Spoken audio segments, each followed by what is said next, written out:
Olá, me chamo Pedro e hoje nós do Grupo 1, que é formado pelos alunos Juan Petrus, André Godoy, Kleber Rodrigues, Paulo Vitor, Thaís Fernanda e eu, Pedro Lízias, vamos apresentar sobre o estilo de programação Trinity, que é mais conhecido como arquitetura MVC, que é uma sigla para Model View Controller. O nosso grupo escolheu esse estilo pois é muito popular em desenvolvimento de aplicações web, que é um assunto que nos interessa bastante, particularmente. Desenvolvida nos anos 80, o padrão de projeto MVC se mostra muito interessante para o tratamento e a manipulação de grandes quantidades de dados complexos, tornando a aplicação escalável. O que também nos instigou a pesquisar sobre como exatamente esse estilo funcionava. Agora já entrando na sua estrutura, como pressupõe o seu nome, a arquitetura MVC se divide em três partes: o modelo, a visão e o controlador. No modelo, temos toda a lógica da aplicação. Funciona como uma ponte entre a visão e o controlador. É o coração da execução, responsável por tudo que a aplicação vai fazer a partir dos comandos da camada de controle em um ou mais elementos de dados por meio de funções, lógica e regras de negócio estabelecidas, respondendo a perguntas sobre a sua condição e as instruções para mudá-las. O modelo sabe o que o aplicativo quer fazer e é a principal estrutura computacional da arquitetura, pois é ele quem modela o problema que está sendo resolvido. Modela os dados e o comportamento por trás do processo de negócios. Se preocupa apenas com o armazenamento, manipulação e geração de dados. É um encapsulamento de dados de comportamento independente do módulo da visão. Agora, já no módulo da visão, temos qualquer tipo de saída dos dados. Pode ser em uma tabela, um diagrama, etc. É onde os dados solicitados pelo modelo são exibidos para o usuário, podendo ainda ter várias visões ao mesmo tempo, todas dependentes e modificadas pelos dados do modelo. É a camada de interface com o usuário. É utilizada para receber a entrada de dados e apresentar visualmente o resultado, apenas com recursos como botões, telas ou mensagens. E por último, mas não menos importante, temos o controlador.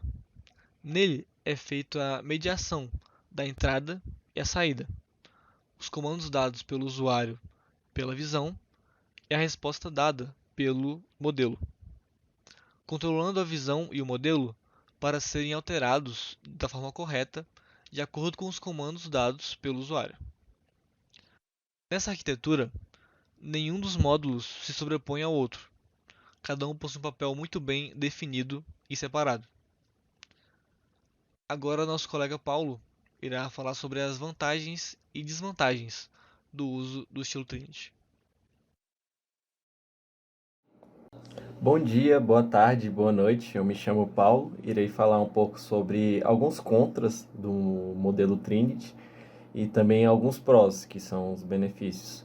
Então, alguns contras desse modelo é a parte de complexidade, né? Que por mais que ele seja um modelo muito bom, com o tempo há bastantes atualizações e com isso acaba tendo uma nova extensão de indireção, o que acaba deixando o modelo um pouco mais complexo. E também junto disso também a sobrecarga, que quando se tem atualizações frequentes, as visualizações acabam sendo sobrecarregadas e com isso a parte do componente, né, de visualização acaba ficando atrás de todas as atualizações e com isso acaba tendo uma maior demora. E alguns benefícios desse modelo pode ser a parte de facilidade, né, que não é necessário, não é fundamental, na verdade, trabalhar nas regras de negócio e correção de bugs. por causa de todo o esquema do modelo. E também a parte de eficiência, né, que por causa disso, de toda forma que o modelo é feito, ele acaba sendo mais leve. E isso ocorre justamente por causa dos três componentes que se tem nesse modelo. E também permite vários desenvolvedores trabalhando em um projeto de forma independente, ou seja, cada um fazendo sua parte ali e acaba sendo de uma forma organizada. E em falar em organização, ele permite que o desenvolvedor tenha uma maior facilidade em entender o que foi construído ali, uma maior facilidade na questão de entender o código, diferente de outros modelos. E também com isso os erros acabam sendo mais fáceis de serem encontrados e também corrigidos. E sobre a parte de segurança, o controlador, ele fica encarregado dessa parte, ele funciona meio que um filtro que impede que qualquer dado errado chegue até a camada modelo, né, que é a camada mais acima. E com isso acaba tendo uma maior segurança do modelo, evitando erros e também falhas. E como forma de exemplo desse modelo, o meu amigo Kleber agora irá apresentar um código feito em JavaScript que demonstra um pouco de como funciona na parte prática de implementar o modelo Trinity, ou seja, o modelo MVC. Bom, meu nome é Kleber e eu vou falar um pouco para vocês aqui do código, os principais componentes, como que o modelo MVC está trabalhando nesse código aqui, enfim, e mostrar ele executando. A gente escolheu a linguagem JavaScript, não tem um motivo muito especial, é uma linguagem que estávamos familiarizados, então a gente acabou escolhendo JavaScript. A tarefa aqui é simples, né? A gente tem um código contador de palavras, um word count em Python, e é implementar ele em JavaScript. Aqui eu vou mostrar para vocês como foi essa implementação, explicar um pouquinho como que o código está funcionando aqui e mostrar ele executando, como eu já falei.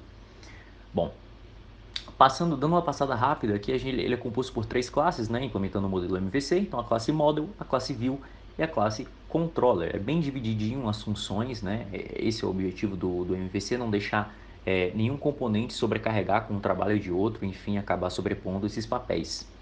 Aqui a gente tem algumas funções auxiliares que se fizeram necessárias durante a implementação em JavaScript, já eu explico o porquê. E aqui a gente tem os comandos principais, né, que seriam as funções main do Python.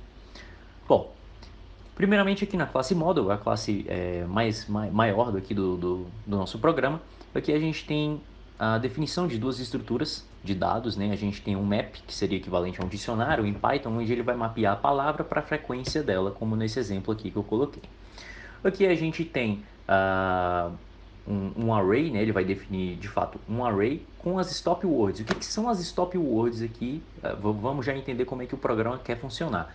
A gente vai ler um arquivo cheio de palavras e a gente vai ter outro arquivo chamado stop words. Esse arquivo é fixo, também cheio de palavras.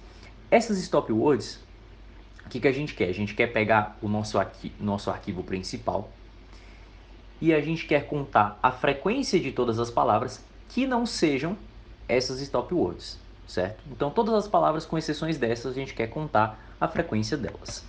Então a classe Model aqui, a função dela é de fato buscar esse dado e tratar ele e executar, né, modelar ele, transformar esse dado, modelar esse dado de fato de acordo com o que a gente quer.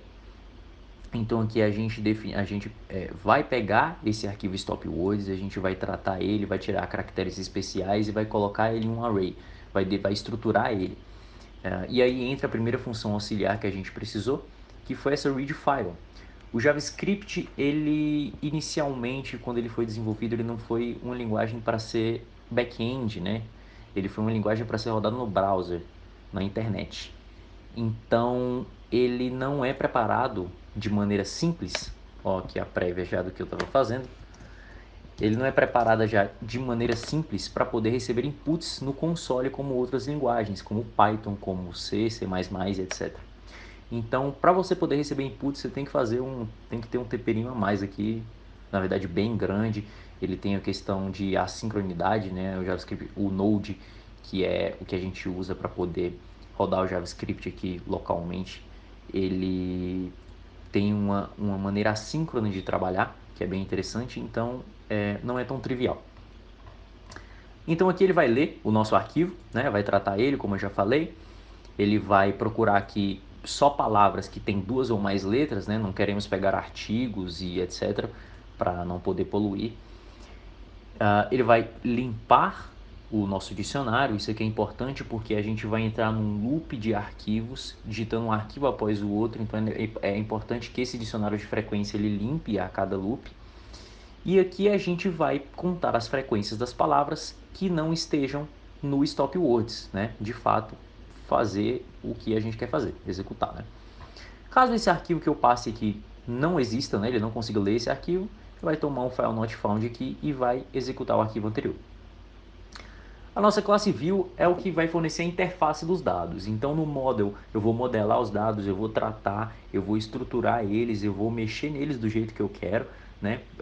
Extrair a informação do jeito que eu quero. E no view eu vou expor essa informação para o usuário de alguma determinada forma. Então nesse caso aqui eu quero que apareça a palavra, eu quero que apareça essa setinha e eu quero que apareça aqui a frequência. Eu poderia querer que aparecesse a palavra, vírgula, a frequência, ou a palavra e a frequência entre colchetes, ou todas palavras e frequências em cada linha, ou então uma palavra e frequência por linha. Isso eu decido, é a view, é a forma com que eu quero expor esses dados, né? Então, vou no model, busco meus dados, trato eles, extraio as informações que eu quero, e na view eu exponho eles de maneira conveniente, de forma que eu quero que o usuário veja, né? É a visão que eu quero que o usuário tenha das informações. No controller, eu vou controlar basicamente esse modo SView. Então, eu controlo ali quando eu vou pegar os dados e estruturar eles e quando que eu vou exibir, né? Nesse modelo de MVC passivo, a gente tem um controller controlando tudo. A gente só tem aqui um model, a gente só tem uma view. Obviamente que em outras implementações a gente pode ter aí mais controllers utilizando uma mesma view ou um mesmo model. A coisa vai escalando, vai ficando mais complexa, né? E de certa forma pode-se dizer mais modularizada, mais escalável. Bom, aqui a gente tem uma funçãozinha assíncrona também. Por que essa função é assíncrona? Porque essa função é assíncrona, então a gente pode usar uma palavrinha reservada aqui do JavaScript, que é o await. Ele vai esperar essa função executar para depois dar continuidade. Se esse await não tivesse, essa função é assíncrona, então assim que essa ativasse, isso aqui poderia executar antes, quer dizer, isso aqui poderia executar antes mesmo dessa função, porque como ela é assíncrona, ele não segue proceduralmente, né, o programa. Enfim, peculiaridades do JavaScript. Então aqui, essa função askQuestion, ela vai exibir uma palavra, né, vai exibir uma pergunta, que no caso é next to file, no console do usuário e vai coletar o input dele. Assim, uma vez coletada, a gente vai entrar nesse loop, a gente dá update aqui nesse file com a nossa instância do model, para ele poder fazer a contagem de novo desse arquivo e depois exibir ele na tela, e enquanto eu for digitando ele vai fazendo isso aqui. Então vamos de fato executar aqui para a gente entender como é que funciona. Só digitar node. Bom, inicialmente a gente passou aqui para ele um arquivo words. Então esse arquivo words é o arquivo de palavras base dele. E no arquivo Python ele passa o próprio arquivo, né? Então o próprio código como um arquivo de palavras. O que eu achei mais didático é colocar palavras aleatórias aqui pequenas, quaisquer, para a gente poder ver direitinho. Então ele está lendo esse arquivo words e ele está contando a ocorrência dessas palavras, com exceção dessas aqui. Então, a gente tem casa, carro, escola, casa, faculdade, programação e etc. Ele vai contar quantas vezes essas palavras se repetem, porém ele não vai contar casa, ele não vai contar Thaís, ele não vai contar arco, caso elas existam aqui. Então, você pode ver que ele não exibe casa, por exemplo, porque eu não quero que ele conte casa. Essas são minhas stop words. Aí, bom, se eu mudar aqui o arquivo, por exemplo, vamos colocar stop words 2, stop words 3, só aqui de exemplo. Novamente, se eu digitar aqui o arquivo errado, vai aparecer file not found e ele vai executar novamente o arquivo anterior. Então, se eu coloco aqui stop words text, não aconteceu nada. Por quê? Eu estou pedindo para ele procurar na stop words, nesse arquivo, palavras que não sejam as palavras desse próprio arquivo. Obviamente não existem, certo? Então, se eu coloco aqui stop words 3, por exemplo, ele está procurando neste arquivo, certo? Palavras que não sejam essas aqui. Todas essas duas palavras aqui, testando e testando, não estão nele, né? Então, obviamente, ele vai acusar essas palavras aqui. E é assim que o programa funciona, basicamente. A gente pode dar um Ctrl C aqui para encerrar ele, limpar o console. E é isso aí. É assim que o programa funciona, é assim que a gente conseguiu implementar ele em JavaScript. Deu um trabalhinho, o código está comentadinho aqui, caso o seu professor queira revisar as funções comentadas. E é isso aí. Obrigado. Esse estilo de programação ele é bastante abrangente e ele é significantemente simples. Então, ele acaba por poder ser utilizado tanto quanto um estilo base para outros estilos mais sofisticados, quanto como estilo principal, é claro. O estilo de programação Twitter ele também pode ser usado num contexto mais macro para o desenvolvimento da arquitetura do software, por exemplo, quanto num contexto mais micro para o desenvolvimento das próprias classes desse programa. Ele atualmente está sendo amplamente usado no contexto de desenvolvimento web, principalmente no contexto de desenvolvimento de APIs, por ter uma flexibilidade interessante para essa área. Se a gente pegar o diagrama de uma API, a gente vai ver que tem o router, que vai receber as requisições HTTP. Esse router vai mandar essas requisições para o controller, que vai fazer as modificações e vai chamar o model, que vai fazer a modelagem desses dados. E vai mandar esses dados brutos para um script no navegador, que geralmente é um script de front-end. E esse script vai ser responsável por fazer uma modelagem que torne esses dados um pouco mais apresentáveis para a interface. O estilo tem uma flexibilidade com relação ao view, que pode ser tanto implementado no lado do cliente, quanto ele pode chegar a não ser implementado. Então, isso torna bastante interessante para esse desenvolvimento. O estilo de programação Twitter também tem sido utilizado no desenvolvimento de frameworks, por exemplo, o próprio iOS, quanto no desenvolvimento de interfaces gráficas com o usuário. O estilo de programação Twitter, ou MVC, surgiu entre os anos de 1978 e 1979 na Noruega, na Universidade de Oslo.